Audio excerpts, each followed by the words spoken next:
Shalom, selamat pagi, selamat hari Minggu adik-adik semua. Selamat bergabung dalam ibadah sekolah Minggu Gereja Perapa Resort GKF Palangkaraya Tengah. Apa kabarnya pagi hari ini? Luar biasa, fantastis, yes, yes, yes. Pagi hari ini kita akan bersama-sama bersukacita. Kita akan bersama-sama memuji Tuhan dan mendengarkan firman Tuhan dari dalam Alkitab. Kakak-kakak guru sekolah hari Minggu GKF Parapa hari ini mendapatkan kesempatan menemani kalian untuk beribadah sekolah Minggu. Nah, kakak harap kita tetap semangat ya adik-adik semua. Meskipun lewat ibadah online, tapi kita bersyukur karena kita bisa memuji dan memuliakan nama Tuhan. Kakak-kakak mau sapa dulu ya. Apakah adik-adik kelas kecil, Kelas tengah, kelas besar sudah siap ya untuk memuji dan memuliakan nama Tuhan? pagi ini kita ingin mengingatkan kebaikan Tuhan di dalam hidup kita. Nah, adik-adikku yang ada di rumah, kakak undang untuk berdiri dan ikutin gaya kakak berdua di depan ya. Mari kita naikkan pujian dengan judul Hari Penciptaan.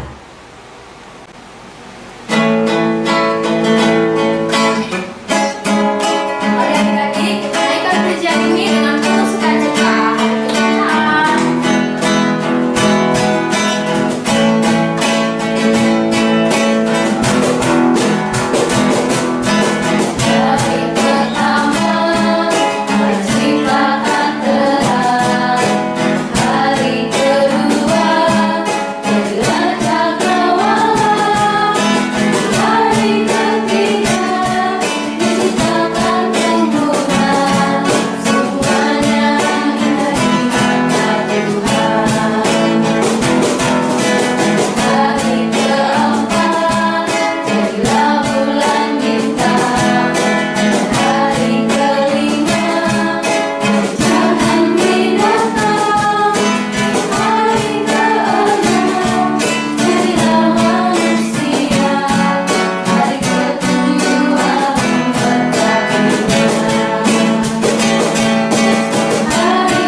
Adik-adikku, mari kita siapkan hati kita yang terbaik untuk Tuhan. Kita mau bersama-sama menyembah Tuhan. Kita mau berdoa. Adik-adik di rumah, maka minta untuk lipat tangannya, pejamkan mata dan tundukkan kepala. Mari kita berdoa. Bapa, dalam nama Tuhan Yesus, Tuhan yang kami sembah dan yang kami muliakan, pagi hari ini Tuhan, hati kami penuh dengan sukacita, merasakan kebaikan Tuhan dan kasih Tuhan yang tidak pernah berkesudahan dalam hidup kami. Bukti nyata pagi ini, Tuhan, kami boleh berkumpul di rumah kami masing-masing untuk memuji dan memuliakan dan beribadah kepada Tuhan. Tuhan, tolong setiap hari dan tolong setiap kami, hadirlah Engkau di rumah kami masing-masing, bahkan dimanapun kami berada. Engkau hadir menjamah dan memberkati kami lewat ibadah pagi hari ini. Terima kasih Tuhan Yesus, kami serahkan ke dalam tangan Tuhan, jadi di dalam nama Tuhan Yesus Kristus. Haleluya, amin. Adik-adik, kakak persilahkan untuk duduk kembali. Nah, pada pagi hari ini kembali kakak mau mengingatkan kalian yang ada di rumah bahwa sekarang kita perlu mempunyai saat teduh setiap hari. karena saat teduh adalah sejenis ibadah sehari-hari. Hanya dengan memelihara saat teduh yang normal, dengan setiap harinya, kita baru dapat menghasilkan buah-buah kehidupan. Renungan harian dan membaca firman Tuhan dapat memperkaya kehidupan rohani kita sehari-hari dan membuat kita lebih dekat pada Tuhan. Sekarang adik-adik, kakak ingin kalian semua yang ada di rumah harus mempunyai saat teduh. Kalian bisa terus mempunyai persekutuan pribadi dengan Tuhan. Sebagai ayat bacaannya dan renungan harian kalian pada pagi hari ini terambil dari Amsal pasal 10 ayat 1 sampai 32. Kakak kasih tema Jangan malas. Ayat kedua sebagai ayat hafalan, Seperti cuka bagi gigi dan asap bagi mata, demikian si pemalas bagi orang yang menyuruhnya. Nah, adik-adik, ayo kembali kita naikkan pujian dengan judul Jangan takut. Adik-adik di rumah akan undang untuk berdiri.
Baiklah adik-adikku, jauhan Kristus, apakah kamu selalu mengeluh setibanya waktu upacara bendera?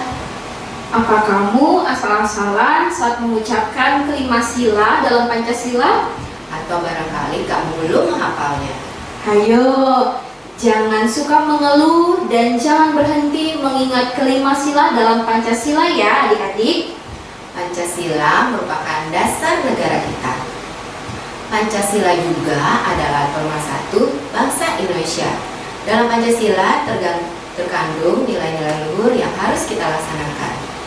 Dengan Pancasila, kita diingatkan untuk percaya dan taat pada Tuhan. Meskipun masih banyak teman-teman kita yang belum percaya kepada Tuhan Yesus, tapi kita dilarang untuk menghina, memusuhi, atau mengganggu mereka ketika mereka sedang beribadah. Pancasila juga mengingatkan kita agar selalu rukun dengan sesama manusia. Mungkin ada beberapa teman dan tetanggamu yang berbeda suku, berbeda agama, ada yang kaya dan miskin, tapi kita harus menghargai perbedaan itu. Jangan sampai karena mereka berbeda denganmu, kamu tidak mau bergaul dengan mereka. Ingatkah kalau kita ini semuanya ciptaan Tuhan? Jadi adik-adik semua, kita harus mencintai bangsa Indonesia dan memelihara persatuan dan kesatuan ya. Hormatilah semua orang, kasihlah saudara-saudaramu, takutlah akan Allah, hormatilah raja. Dan terambil dari 1 Petrus pasal 2 ayat 17. Sekarang adik-adik, sebelum kita baca Alkitab, kembali kita naikkan pujian kita dengan judul Roh Kudus yang Manis. Kakak undang adik-adik untuk berdiri.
Sebelum kita bersama-sama membaca Alkitab, marilah kita berdoa.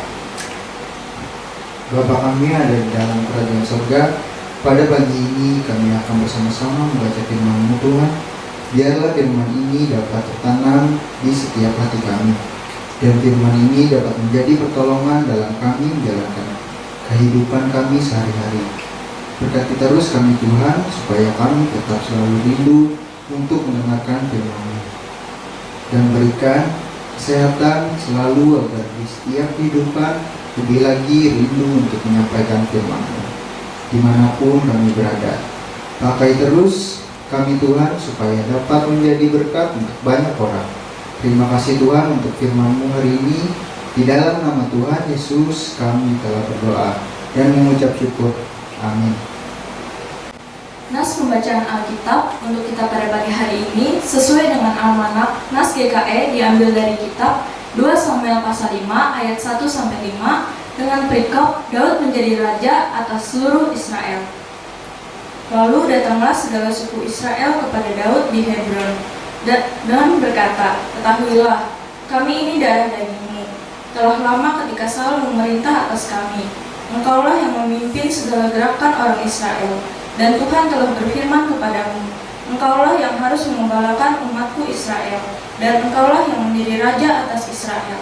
Maka datanglah semua tua-tua Israel menghadap raja di Hebron.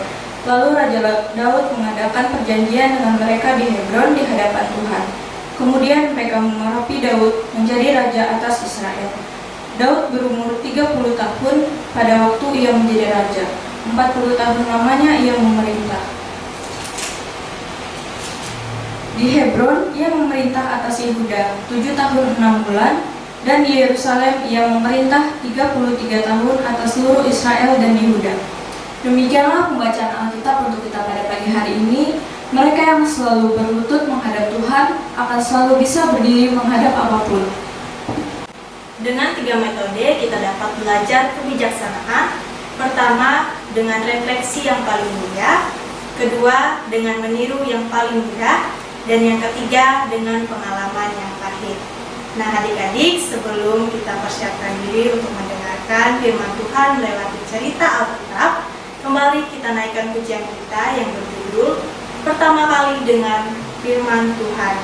Adik-adik, kakak undang untuk berdiri ya.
Silakan untuk duduk kembali ya.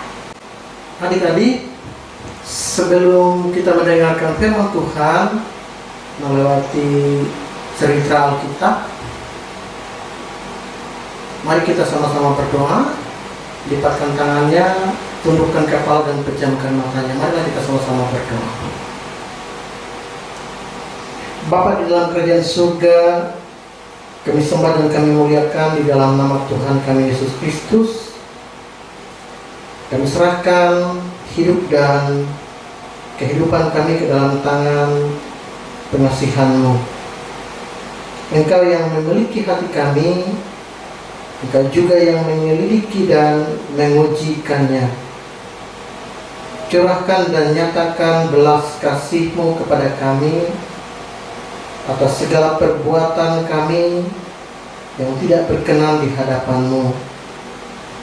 Ampuni kami ya Bapa, sebab Engkau Allah yang setia menjaga dan memelihara kehidupan kami dari hari ke hari.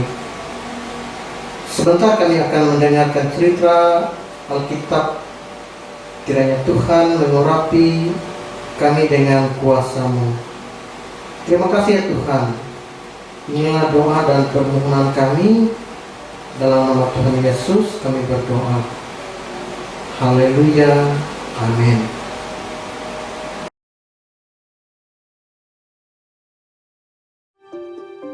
Setelah lewat 2 tahun lamanya, bermimpilah Fir'aun.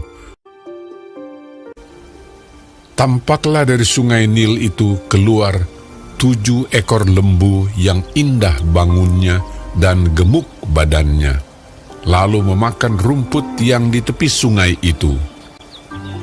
Kemudian tampaklah juga 7 ekor lembu yang lain yang keluar dari dalam sungai Nil itu. Lembu-lembu yang buruk bangunnya dan kurus badannya itu memakan ke-7 ekor lembu yang indah bangunnya dan gemuk itu. Lalu terjagalah Fir'aun. Setelah itu tertidur pulalah ia dan bermimpi kedua kalinya. Tampak timbul dari satu tangkai 7 bulir gandum yang bernas dan baik. Tetapi kemudian tampaklah juga tumbuh 7 bulir gandum yang kurus dan layu oleh angin timur. Bulir yang kurus itu menelan ke-7 bulir yang bernas dan berisi tadi. Lalu terjagalah Fir'aun. Pada waktu pagi, gelisahlah hatinya. Lalu disuruhnyalah memanggil semua ahli dan semua orang berilmu di Mesir. Fir'aun menceritakan mimpinya kepada mereka, tetapi seorang pun tidak ada yang dapat mengartikannya kepadanya. Lalu berkatalah kepala juru minuman kepada Fir'aun, "Hari ini ada di sana seorang muda Ibrani, hamba kepala pengawal istana itu. Kami menceritakan mimpi kami kepadanya, lalu diartikannya kepada kami mimpi kami masing-masing.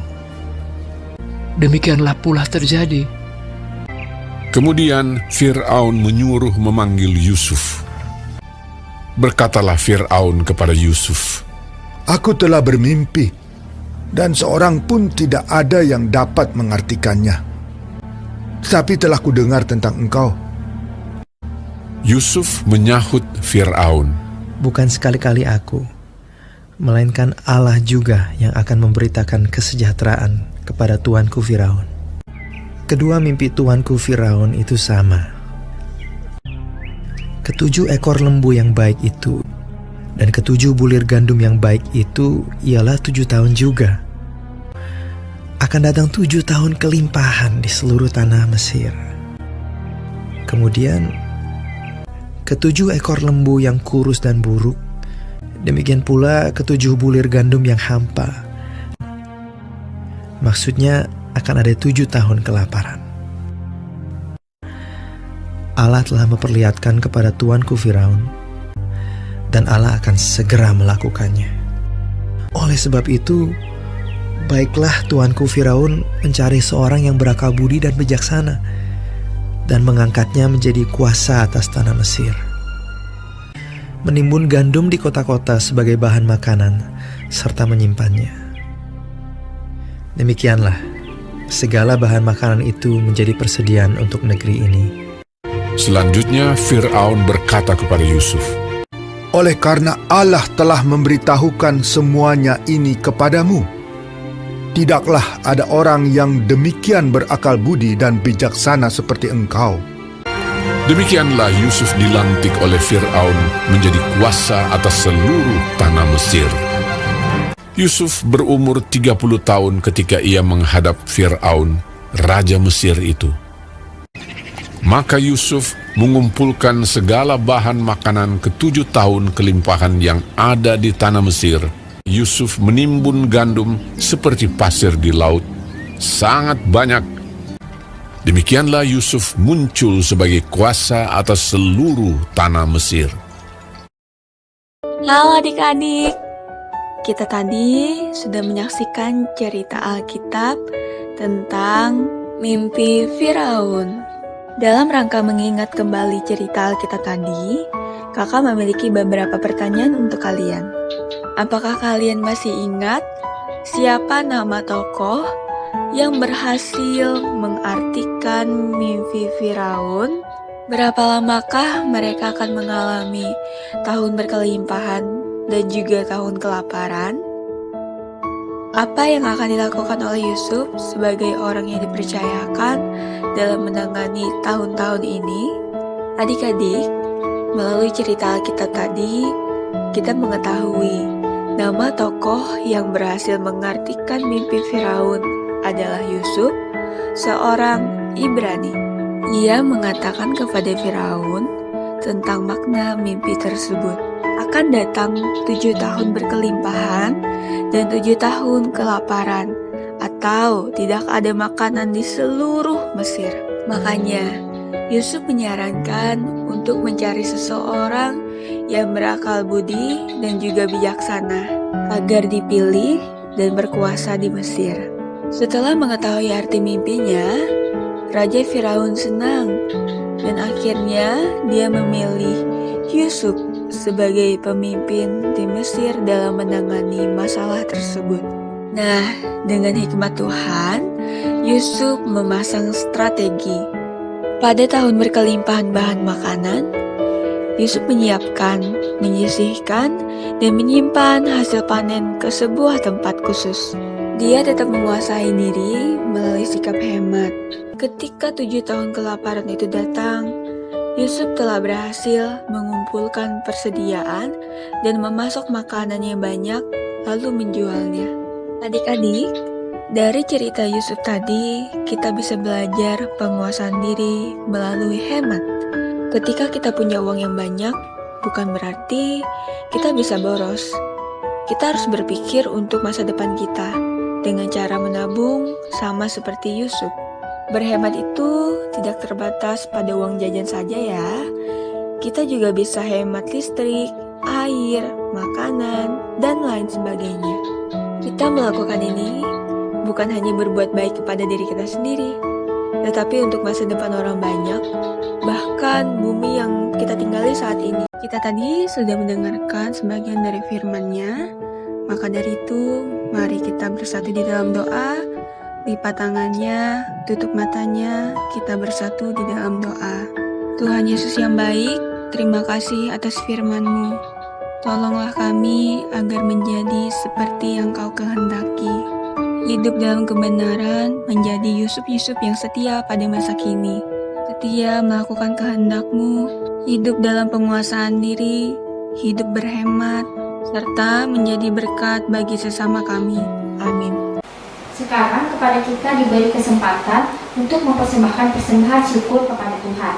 Dengarlah firman Tuhan tentang persembahan dari Keluaran 35 ayat 22 yang berbunyi, hendaklah masing-masing memberikan menurut kerelaan hatinya, jangan dengan sedih hati atau karena paksaan, sebab Allah mengasihi orang yang memberi dengan sukacita. Nah, adik-adik, kita mau berdoa untuk persembahan kita semuanya. Lipat tangannya, tutup matanya, tundukkan kepala, kita berdoa. Tuhan Yesus, sebentar lagi kami akan memberikan persembahan. Kiranya Engkau memberkati persembahan yang akan kami berikan. Dalam nama Tuhan Yesus, kami telah berdoa. Amin. Untuk mengiringi persembahan kita, marilah kita menyanyi hendaklah masing-masing memberi. Adik-adik diundang untuk bangkit berdiri. Menurut kerelaan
Adik-adik dipersilahkan duduk kembali. Ayo, adik-adikku yang ada di rumah, siapa yang tahu ada berapa banyak tulang yang manusia miliki? Ternyata anak bayi yang baru lahir memiliki 270 tulang. Beberapa tulang akan bergabung menjadi satu saat kita mulai dewasa, dan saat itu tulang yang dimiliki oleh orang dewasa menjadi 206. Pada bagian pusat terdapat 74 tulang, termasuk 26 tulang punggung, 22 pada bagian tengkorak, dan 25 pada bagian yang disebut rusuk. Adik-adik, tangan dan kaki memiliki 126 tulang, 62 di kaki, dan 64 di tangan. Telinga kita sendiri juga memiliki 6 buah tulang. Tulang pada manusia tentu mempunyai banyak manfaat. Manfaat tulang adalah membantu menegakkan tubuh manusia. Bayangkan jika tidak ada tulang, maka tubuh kita tidak akan mampu berdiri atau tegak dengan baik karena tidak ada yang menopang daging. Tugas tulang yang paling utama adalah menopang tubuh kita. Jika tidak ada tulang, percuma saja mempunyai tubuh yang bagus karena kita akan sulit berjalan, bergerak, berlari, dan sebagainya. Demikian juga dengan sikap dan karakter kita. Itu adalah dua hal yang sangat penting. Percuma saja kita pintar, selalu mendapat juara, hebat dalam gambar, berhitung, dan sebagainya. Bila kita tidak punya sikap yang baik dan karakter yang positif, maka semuanya akan sia-sia. Teman kita akan berkata, dia memang cantik dan pintar, tapi sombong. Dia juga memang hebat, tapi tidak jujur. Mari adik-adik, kita lengkapi hidup kita bukan hanya dengan kemampuan akademik dan pengetahuan kepintaran saja, tapi dengan ketulusan, kebaikan, dan kejujuran. Seperti yang terdapat pada Amsal 10 ayat 9, siapa bersih kelakuannya, aman jalannya, tapi siapa berliku-liku jalannya akan diketahui. Adik-adik, ibadah kita pada pagi hari ini akan berakhir. Tapi sebelum kita mengakhiri ibadah sekolah hari Minggu, mari kita bersatu dalam doa, lipat tangan, tutup matanya, kita berdoa. Bapa kami yang ada di surga, terima kasih untuk seluruh rangkaian ibadah kami pada pagi hari ini. Roh Kudus-Mu telah menuntun serta membimbing dan menghibur kami sepanjang perjalanan ibadah dari awal hingga berakhir. Terima kasih Tuhan Yesus, haleluya, amin. Sebelum mengakhiri ibadah kita pada pagi hari ini, adik-adik kakak undang untuk berdiri. Kita menyanyi bersama dengan judul Yesus Berpesan.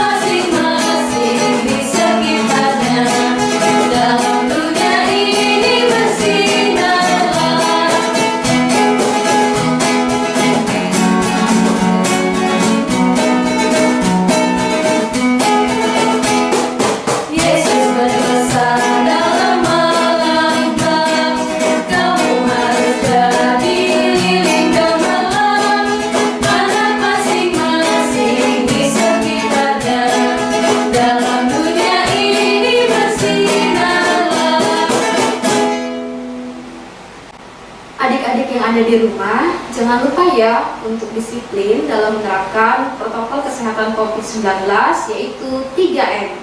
1. Menggunakan masker. 2. Mencuci tangan dengan sabun di air mengalir. 3. Jaga jarak. Demikianlah ibadah sekolah hari Minggu Jemaat GKI Parapa, Resort GKI Palangkaraya Tengah. Semoga menjadi berkat bagi kita semua. Tuhan Yesus Kristus memberkati.